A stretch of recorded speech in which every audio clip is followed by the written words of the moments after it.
Good day, guys. Well, I got called out to another beaver job. Sorry, I'm out of breath. I am super exhausted. It was brutal to get in here. I've trapped this before a few years back, and there wasn't near as much water, and I could kind of walk the shoreline to get in here, but she's tough now. So I'm gonna run out of lights. I'm gonna try and do a quick video. So right down here, hopefully you can see, I don't know if you can see my anchor or not, but I've got a caster mount right there. And if you can see the rebar sticking out, I've got a conibear in the run right there. I've got a conibear and a run right there. Last time I was here, the run right here was definitely the main run and the most productive. And then I'm not sure, I'm just using my GoPro. If you can see the rebar stakes there at the edge of the water. So there's another run. I thought there was a run underneath this wood, but maybe not. There was a little bit of work done here, but I honestly don't think there's that many beaver in here. The last time I trapped it was 2 years ago, and I caught 10 out of here. And I trapped for 3-4 days after that with no sign. Last year I came in here, I guess once, and I caught one beaver in here, but I caught him by the toes and he pulled out, and I haven't seen hide nor hair of him since. So I'm assuming that that's the same beaver. But I've got one more drowner over there that I'm gonna go make a caster mount and set up, and then I'm gonna get the hell out of here. So I guess we'll come back tomorrow and see if we haven't got anything.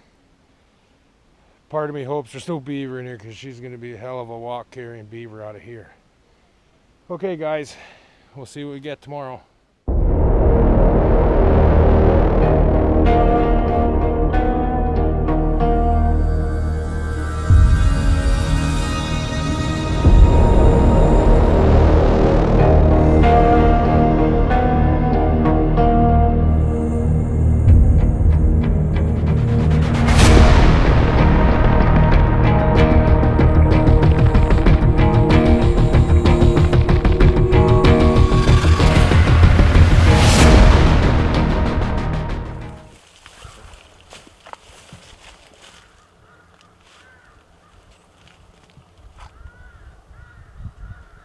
Well, my trap is gone from here, and I thought I seen movement in the water.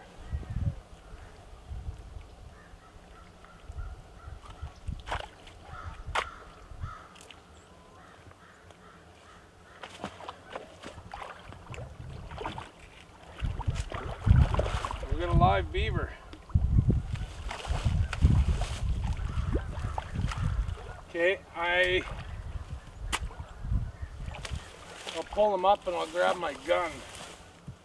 I don't really want to get bit by this guy.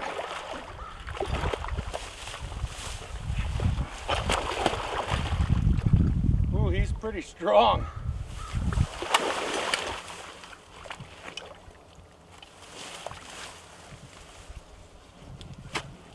Okay, I'll have to get my gun and we'll dispatch him. I'll turn you on after.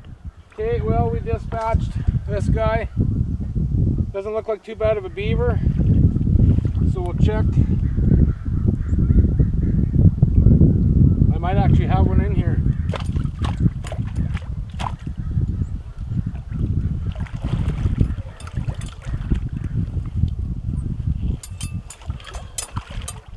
Right on. Got a fairly decent one. Oh.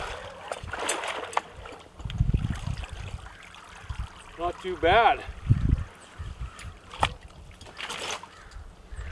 Okay.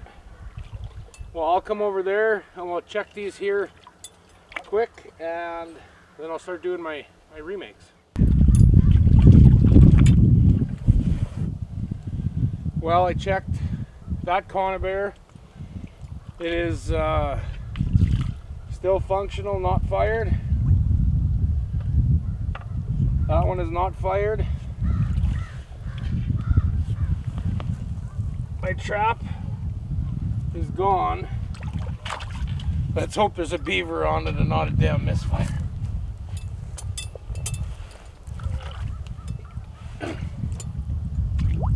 Money. Let's see that tail already.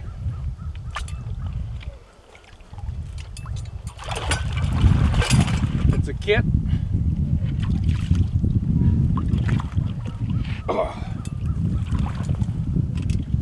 MB 750.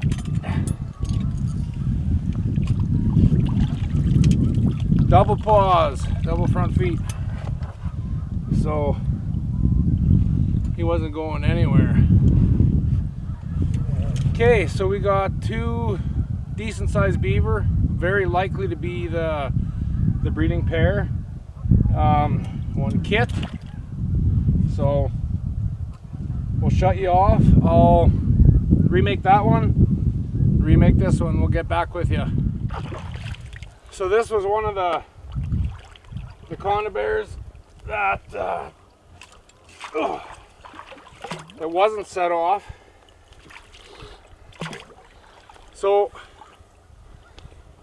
I caught one beaver on the drownder there, big one.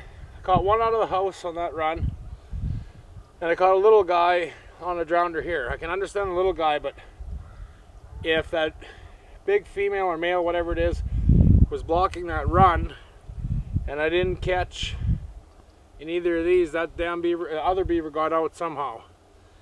And what I've had happen here before is the conibears were too far back from the house and he would skirt me. I put some sticks up and stuff, but so this time I said the hell with it, and I dug it out right to the house, and now there's a trough here.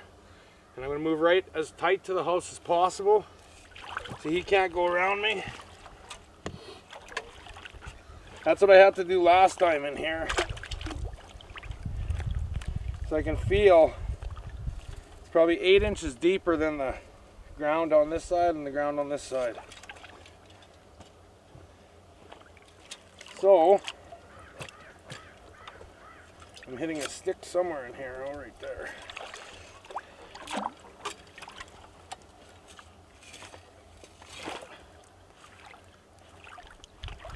So I put my conibear or my H-stand right to the ground, which would give my conibear about a 2-inch lip off the ground. So when he comes through here, if he comes through here, hopefully I'll get him. Okay, we'll move to the next one. We just took that beaver out. Fairly decent sized beaver. I gotta check. This one definitely has all its toes, because the one that I caught in here last year, caught him by the back foot. He wrung his toes. So maybe this guy's got him. If not, maybe he's just not in the area. But so these are the H-stands I'm using. I built them quite a few years ago. In this situation, just because of the way the run is, I put my springs up tight.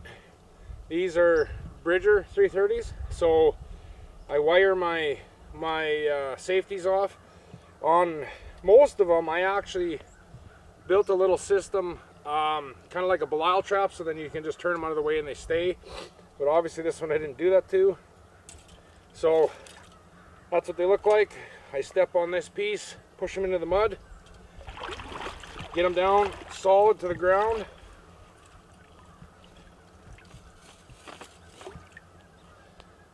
So when you set those, you also have to make sure that you're not too close to the house. When the trap fires, it catches a log or stick underneath the water, and then it won't close all the way, and you've just educated a beaver. So it's a fair-sized beaver. I'll weigh it when I get home, but I'm guessing 45 pounds, give or take. Definitely not a giant, but so we'll go have a look at this guy.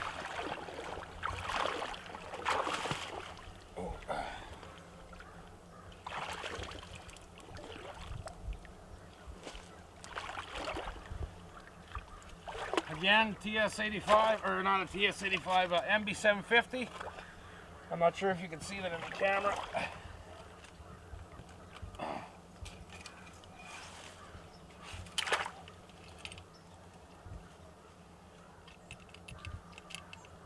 kind of twisted this cable up a little bit.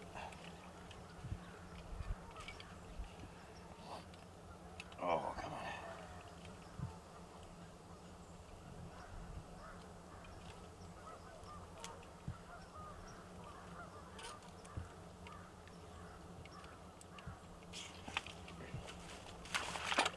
Normally with the cable being bent like that, this is still going to work perfectly fine.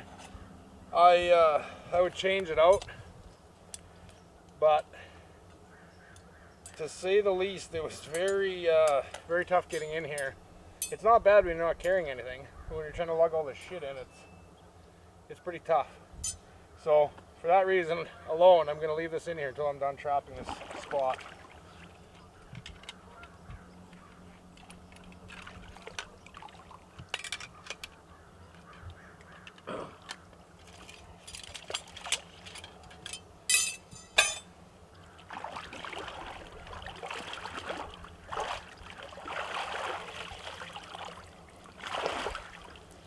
That's a fair sized beaver as well. I'm thinking this is the mating pair, obviously with that kit. Granted, there could be bigger ones, you never know, but very likely. There's a creek system, probably about 3/4 of a mile to the east of me, and there's always beaver in there, but this year it's dried up quite a bit. So that's where I'm thinking these beaver came from.